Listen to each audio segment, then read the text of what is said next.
Hey, what up, y'all? I saw this clip from Eight at the Table. It's talking about moving out at 18, good idea or not. Um, I haven't watched this yet, but I am a little curious about what they gotta say. So, with that being said, let's listen to Eight at the Table.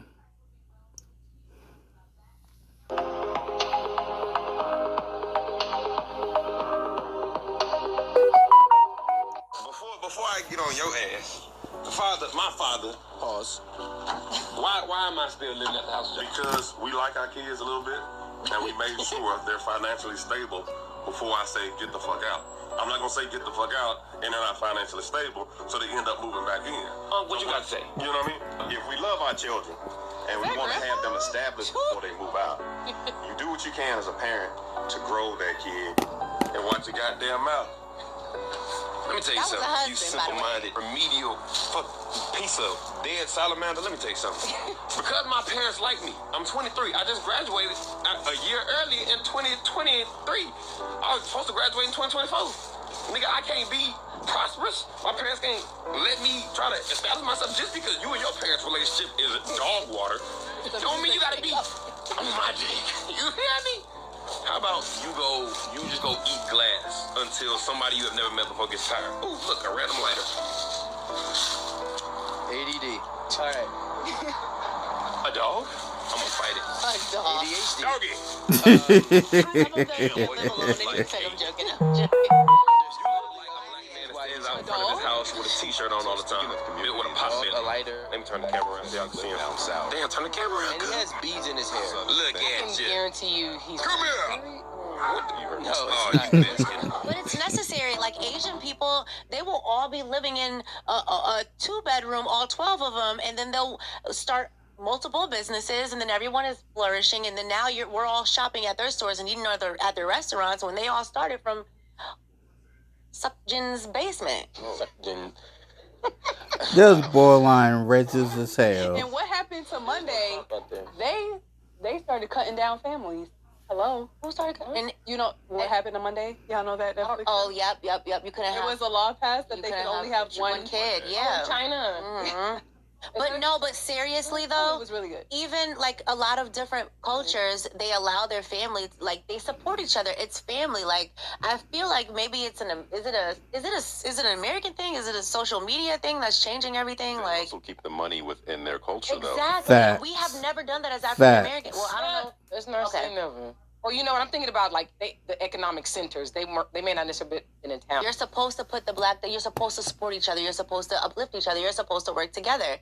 Now we're at a point where we no longer do that. We've been broken down from experiences like that, where we've been burnt down every time we try to make progress. So now we're at a point where we don't even, I guess, maybe try. I don't know. So the community part is missing in our culture. There's also. I think we finna be forced into it. Forced back. We about to be forced back into community to be. I mean, Right. I feel like I don't even need to explain that. I feel like we have two extremes right now, right? We Cut have this out. the kids that were sheltered, and they are a different problem. Ooh. And then we have the YNs who were outside. I don't think there's any balance Basically. between the two. And Two sides of the culture. I don't think that you should kick your kid out and let him figure it out. Right? I don't agree with that. But I do think at some point you gotta cut the umbilical, and you gotta cut the damn cord. Damn right. Be a man, because Cut when the a cord. man has to be a man, for me, in my opinion, Well, just based on what you're saying, like at some point you have to cut them off. What's the age that you would? I would say if you went to college, That's what. Yeah. if you went to college, whether or not you dormed there or you commuted, 3 years after graduation or 3 years after you leave. I don't think there should be a specific time. I think it should I'm just saying for a man, not for a girl. So we have men. We make men. So just so we're clear, right? So for a man, the rules should be different, right? And men should obviously operate differently. So okay, after a certain period of time, a man should be out the house. I'm sorry, I'm just going back to even when we were watching with Ocho Cinco. Like there's certain behaviors that a man should have, right? I see where So you should start learning how to be a provider and start learning how to be financially well off. And you should learn early not to depend on anybody else. I mean, Now, she said the words financially well off. No. The proper word that she should be using here is financially stable and financially responsible. That's what she should be saying. She should be saying once you are responsible with money and fiscal minded, then you should be able to be on your own.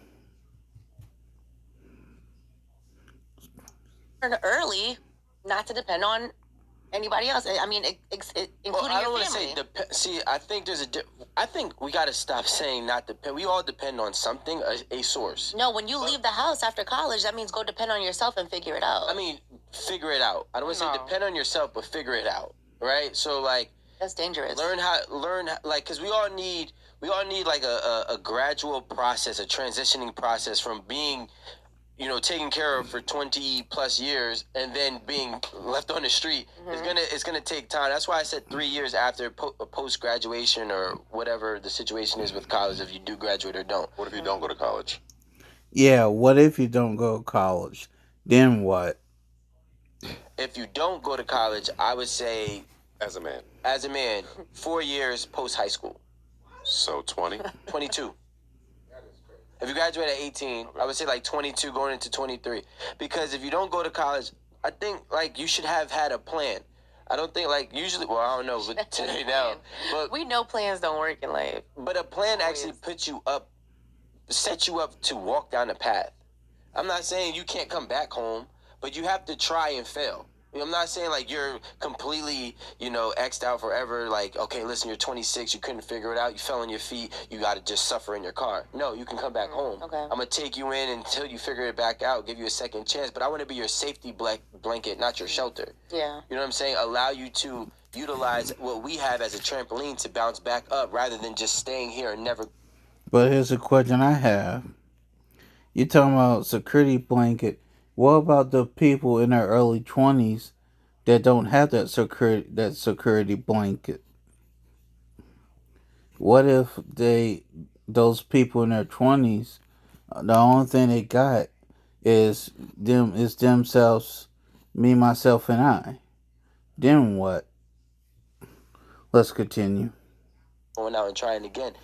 I mean, if I had to take on, I'm looking at my own life. If I had to take on 2 kids at 28 years old or 29 years old, and I lived by myself or on my own, I should say, majority of my 20s. So if I had to take on 2 kids and a whole family, right, at 28, 29 years old, and I never had that experience of actually getting it together, I would have crumbled. I would have fucking crumbled. They didn't. That's what I'm saying, because they had support. What do you mean? Like, You talking about they did? my mom had me at 17. I know multiple people who had kids young. Well, now that I'm a mom, I'm just like, how did y'all do that? Like, we would have crumbled. I am agreeing with you. No, but I'm saying I've already been by myself, like on my own. Right. I've been on my own since I was 17, too. But I'm saying even if I had a child then or now. No, not 17. 17 is too early. Oh, okay. Like 17 is too early, in my opinion. Like I'm saying, like being that, like I would say 22, 23, 24. Actually, 22, 23. At 23 to 24, I was back at my mom's, and then from 24 on, I haven't been. Right. So because I had that experience already navigating through life, having responsibility. When all of my friends graduated high school, graduated college, and or they were extended 6 years into college, and they came out. They were 24, 25 years old. I already kind of understood life as an adult. I understood how to pay bills. I understand what my rent costs. I understand my car note. I understand how to balance my money. They still were trying to figure things out, and a lot of them didn't figure it out till now. Yeah, but they still also had the opportunity, too, because they graduated college. So now... No, because that shit didn't even help a lot of them. None of them doing it. I want to... If you're in your 40s and you're experiencing perimenopause symptoms, you're in perimenopause. You don't need... So now... No, because that shit didn't even help a lot of them. None of them doing it. I want to just say one one quick thing. Instead of, and the guy's parents stated this in that video. So instead of kicking your kids out, what you said, 3 years post college or 4 years post high school graduation, why not like continue to parent them and make sure they're on the right track and allow them to stay at home? So the way you train a kid to be an adult is, okay, you got your little job. Like whether you're out of college or out of high school, whatever, you got your little job. And so now you need to start learning how to pay for your responsibilities. Okay. So now you pay your cell phone bill. Now you pay your car insurance. Now you need to put $50 worth of groceries in the refrigerator, even though you're eating up 200. You know, like I think you eat, because I don't know. I'm not saying that parents aren't teaching these things already, but if you really want them to be able to leave your house and not return and flourish while they're out in the world, even if they're staying at home, you have to help make them into like useful adults. But the problem that I see is that there's no real repercussions, right? If I don't pay my car note, my car's getting repossessed, right? Now, if I don't, put $50 in the groceries, I ain't got no food to eat at home. So these little responsibilities that happen, you tend to let them slide, and you tend to get like, because they might be like, yo, they messed their money up, and maybe they not giving you that 100, 200. So what's the repercussion? Maybe your mama. No, but I'm saying, or maybe your daddy. What's the repercussion then? The repercussion is you didn't put in on these groceries. You need to go to your little friend house to eat. Okay, so now, Like I don't. so now, The difference between that and them getting it on their own. thank you. What do you mean? If they're not doing it under your roof, what makes you think they're going to do it? Being under. Talk about I think, it. At the end of the day, being Why under. Why wouldn't you do it under your parents' roof if they're telling you like? Because you know your parents are going to be lenient with you to some extent. The consequences are nowhere near the same. And you're like, I don't know. parents. Yeah, We got different I crashed my mama's car and shit. I had to go to work at Subway, and she made me collect cans out the trash can and the gas station. Pay for I it? had to pay for that car yeah, but you had to pay for it? Why? because I crashed her car. No. Okay, if you didn't pay for it, what would have happened? I don't know how my mom did it, but she instilled in me that I have to be responsible for everything that I touch or do. No. Answer my question. So I don't know what you're asking. I don't get it. So, exactly. You did it out of respect, out of love, out of kindness, but you didn't do it out of fear of repercussions. There was no repercussion that you can actually think of that I didn't. If I said, yo, listen, Mom, I crashed She your called car. the police on me. Maybe I thought I was going to jail. I don't know, which I don't What I'm know. saying is the real life repercussions don't exist when you're still have that umbilical cord attached. And they're also different. I'm sorry to cut you off. They're also different between men and women. So that staying home and letting your mother or your father just enable you as a man, that would make you less of a man in your 20s and slow you down like long term. And But see, that's the problem. Yeah, he like, got a point. If He you, as a he got a parent, are point not on that. preparing your child If to you're a go out into male, the world, you better 100% expect them to bring their sorry, trifling asses back to your house. And I think that's where you mess up. If you, and I think this is, even though you guys are saying men and women are different in this regard, I think that you need to have some kind of skills. You need to know how to like pay your bills. You need to know what your important documents are. You need to know your social security number. All the things that your parents have been doing. At some point, your parents have to cut. Even though you live with them, your parents have to cut the umbilical cord to allow you to be an adult. and that's it for 8 at the table. Thank you.